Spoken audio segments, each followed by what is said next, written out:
aqui a gente se encontra, que alegria. Aqui a gente se conhece, a gente se reconhece. Somos comunidade, somos amigos da cidade. Somos comunidade, somos amigos da cidade.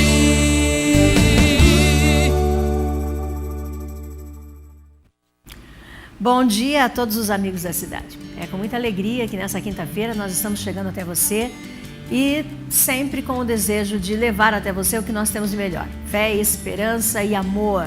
A palavra de Deus, a convicção de que temos que esta é a verdade e a verdade que nos liberta. A convicção que temos que nessa palavra está para nós o caminho que nos leva a Deus. O entendimento para todas essas coisas. E hoje é quinta-feira, amanhã sexta-feira santa, não temos o programa, então eu resolvi que hoje eu ia fazer um programa diferente. E eu vim, vestida diferente. Por quê? Porque as pessoas perguntam, às vezes quando me olham com a cruz, elas perguntam se eu posso usar a cruz sendo evangélica. E eu quero dizer que sim. A cruz é a simbologia que nós cristãos temos, que o Senhor Jesus Cristo, Ele pagou um alto preço por cada um de nós lá na cruz. Então a cruz é para todos nós, os cristãos. A nossa identidade de dizermos quem somos, a cruz. A cruz que eu uso, ela está vazia, não é um crucifixo, porque eu sei que Jesus Cristo morreu na cruz, mas Ele ressuscitou e Ele está vivo. E nessa manhã eu quero tirar esse tempo realmente para que possamos falar sobre isso, entender um pouquinho sobre tudo isso e organizar algumas coisas nas nossas próprias vidas com respeito ao dia de amanhã e ao que nós temos que pensar como pessoa, como família, como cidadão, que a cruz e que a crucificação tem um preço que foi pago, um preço que foi pago pela humanidade. Para tanto, pego o texto do Evangelho de João, capítulo 19, sobre a crucificação. Tomaram eles, pois, a Jesus e ele próprio, carregando a sua cruz, saiu para o lugar chamado Calvário, Gólgota em hebraico, onde o crucificaram, e com ele outros dois, um de cada lado, e Jesus no meio. Pilatos escreveu também um título e o colocou no cimo da cruz. O que estava escrito era: Jesus Nazareno, o Rei dos Judeus. Jesus, o nosso Salvador. Fique comigo nessa manhã, para que tenhamos então esse programa e que você possa fechar a semana de programação, porque amanhã, como eu disse, não temos, declarando Jesus, o seu Salvador. Esse é o nosso momento. Eu sou a pastora Jurema e esse é o programa Amigos da Cidade. Muito bem, nós estamos de volta e, como eu disse, nosso convidado já está aqui e nós vamos ter um momento muito especial. Vamos tirar esta manhã para falarmos sobre a Páscoa, sobre a presença maravilhosa de Jesus Cristo, sobre esse significado fundamental para todas as nossas vidas. E eu escolho assim uma pessoa para estar comigo que eu penso que traz uma bagagem grande, bonita e maravilhosa de vida e de história cristã. Pastor Ricardo. Bom dia, Jurema. Bom dia, Jurema. Bom dia a todos os amigos da cidade. E entendendo que esta semana é muito especial, porque começa triste com a morte de nosso mestre, mas termina num domingo jubiloso, que vai ser uma festa por toda uma eternidade. Deus não somente que reina sobre a humanidade, mas reina em nossas vidas e por toda uma eternidade. É verdade. Pastor, eu essa semana fui assim contemplada por um momento e assisti um filme que eu não esperava assistir, ele aconteceu. O nome desse filme era A Última Gota da Coragem. E falava assim uma história lá dos Estados Unidos de uma família que perdeu um filho na guerra do Vietnã e que esse filho fez um vídeo falando sobre o Natal e dizendo para as pessoas, para o pai, para a esposa, para o filhinho, que bom que vocês podem comemorar o Natal. Aqui nós não podemos, as pessoas aqui onde eu estou não podem comemorar o Natal, porque senão elas vão ser mortas. Mas aí nós podemos comemorar o Natal. Só que depois de tantos anos, 14 anos da morte desse rapaz, os Estados Unidos já não estavam mais comemorando a festa do Natal como Natal. Eles estavam comemorando como uma festa de inverno, para tirar essa identidade de Natal com o Senhor Jesus Cristo, o nascimento de Cristo. Deixa eu perguntar para o senhor que vai nos esclarecer. Lá nos Estados Unidos já existe assim um movimento, alguma coisa acontecendo para tirar essa identidade de Cristo, as festas que representam Páscoa, a morte do Senhor, a ressurreição do Senhor, a identidade do Natal, a Bíblia nas escolas, a cruz nos departamentos. Já tem assim um movimento para que isso não esteja mais acontecendo? Faz já quase entrando para 2 décadas. Eu saí dos Estados Unidos para vir passear no Brasil por 3 meses, em nossa terceira lua de mel, e os Estados Unidos era uma nação cristã. E hoje o presidente falou que não é uma nação mais cristã. Não porque ele falou, embora ele não é cristão e nem sei se muçulmano ele é um bom político, sabe dizer o que o povo quer ouvir e vai prestar conta de Deus como o senhor e a senhora e como nós também. Então, a razão que o pessoal foge, e os Estados Unidos se incluem nela, de não querer Deus, porque Deus, vamos prestar contas. Né? Então, se não existe o pecado, não existe Deus, então podemos viver como queremos viver. Mas a Bíblia nos dá, eu às vezes gosto de dizer as 10 sugestões em vez dos 10 mandamentos, porque ninguém gosta que os outros estejam mandando, né? Mas se é 10 sugestões, não roube porque teu vizinho vai vir atrás. Não adultere com a mulher do próximo, que ele não vai saber atrás. Não mate o fulano, porque a mãe, o pai e os irmãos vão vir atrás. Então, Deus quer que nós vivamos em paz com ele e com o outro, obedecendo os princípios, que se a gente ignorar, Deus não perde nada com isso, somos nós que perdemos. Tanto é que quando vi todas as tuas cruzes, lembrei que a cruz é formada quando a vontade humana cruza a vontade de Deus. Isso forma a cruz na nossa vida. Então, se queremos fazer as coisas para que não prestamos conta de Deus, a Globo fez um filme, uma novela há uns anos atrás, Você Decide. E ela jogava como é que queria, se você morresse ou casasse ou fulano. Então, a maioria do povo que escrevia, então eles faziam o final daquele jeito para manter a audiência. Então, Deus não faz isso. Se nós decidimos não, que vai haver um inferno, se vão prestar conta ou não, Deus já fez algumas leis. E quando a nossa lei, ou nossa vontade cruza a vontade de Deus, forma uma cruz na nossa vida, nossa sociedade e nosso país, nosso mundo. Mas quando ligamos com Deus, uma vontade de ser aquilo que Deus sonhou quando nos colocou no ventre da nossa mãe, então tudo flui bem, porque Ele vai tirando ódio, ciúmes e raiva da nossa vida, que nos complica, e vamos começando a entender um pouquinho mais o que será por toda uma eternidade para os que têm Deus. Nós já vivemos aqui no Brasil também uma realidade onde chama-se a figura do Estado. O Estado e religião não se misturam e não devem ter participação. Essa linguagem já está acontecendo. E nós sabemos que existem estados, não no Paraná ainda, né, mas já temos estados que as crianças não podem levar uma Bíblia para a escola. As crianças não podem ouvir falar de Deus e de Jesus. Aquela cruz que sempre existia em cima do quadro de giz, quando eu era professora, todas as salas de aula tinham uma cruz, né? Nos departamentos, essa cruz já foi tirada, não pode mais estar ali, porque é uma representação do cristianismo, uma representação de Cristo. Então, é a separação Estado e religião. Isso é uma herança que nós estamos recebendo lá dos Estados Unidos? Lamentavelmente, acho que inclusive como um tapinha, né? A Bíblia diz que a vara expulsa a rebeldia do coração.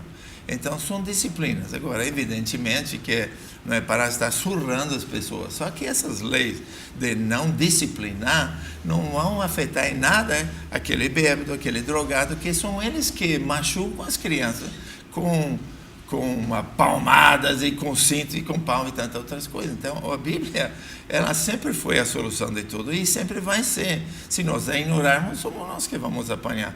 Mas nos Estados Unidos, agora, as crianças não podem orar na sala de aula, estão querendo tirar the National Anthem, um ato patriótico do time de futebol, quando estão cantando beisebol nos Estados Unidos, e na própria Califórnia pode ser preso se mencionar dentro de órgãos públicos o nome de Cristo. Como você falou, Christmas em inglês, Christ é Cristo.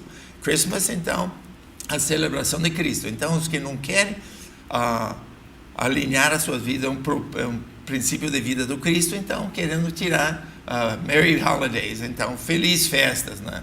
Que feliz festas? É como um carinha falou, vou divertir agora até no inferno. Só que ele não entende o que é inferno. E se quer entender para o inferno, tem que entender o que é o céu também. No inferno não vamos conversar com ninguém, não pretendo estar lá, não vamos conversar com ninguém, não vai festejar, não vai ver ninguém, vai ser uma escuridão igual esse quadro que está no final. A Bíblia diz que o céu é perpétua luz porque Jesus está lá. Então, se o céu vai ser perpétua luz, o inferno vai ser perpétua escuridão. E que vai derreter metais é como o centro de um vulcão.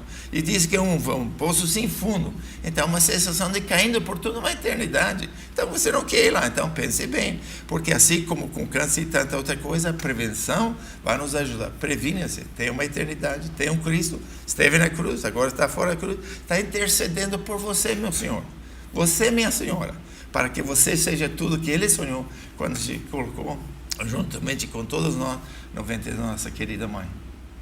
Sabe, pastor, eu fico pensando que a maneira como as coisas estão acontecendo, ninguém sabe quem vai falando, como que vai falando, qual é a pessoa que está assim nessa orientação, mas nós sabemos que tem um grupo de pessoas que estão trabalhando para que tudo isso aconteça. E nós, os cristãos, às vezes ficamos tão apegados à nossa própria vontade de crescermos como grupos, né, de igreja tal,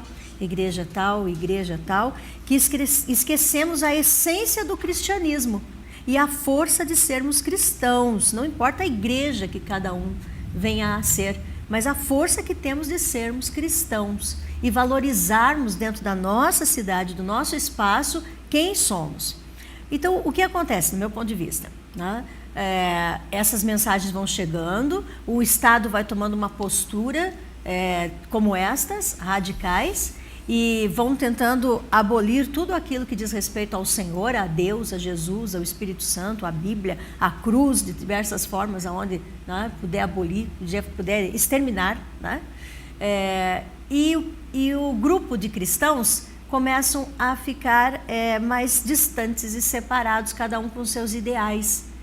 E isso tudo, ao invés de acrescentar, nos traz uma grande fraqueza, enfraquece realmente o grupo que somos os cristãos.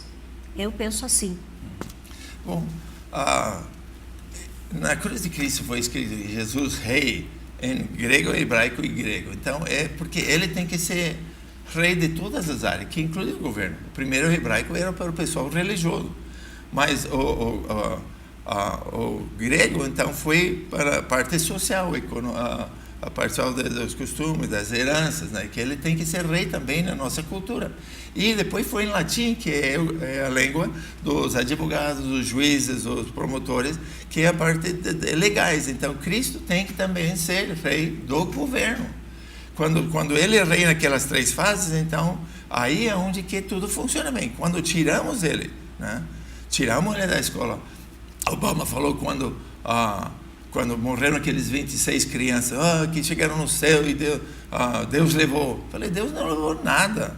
Quando ele, junto ao outro, tiraram a oração da escola, tiraram a leitura bíblica, tiraram Deus das escolas, então o diabo tem mais liberdade. Então, um endemoniado matou 26 crianças e quando chegaram no céu, Deus não recolheu, falou, o que vocês estão fazendo aqui? É para vocês ser professores, é para ser pastores, padres, tantas coisas que podemos não ser, que levamos as pessoas a Deus, então isso não tinha nada a ver com Deus.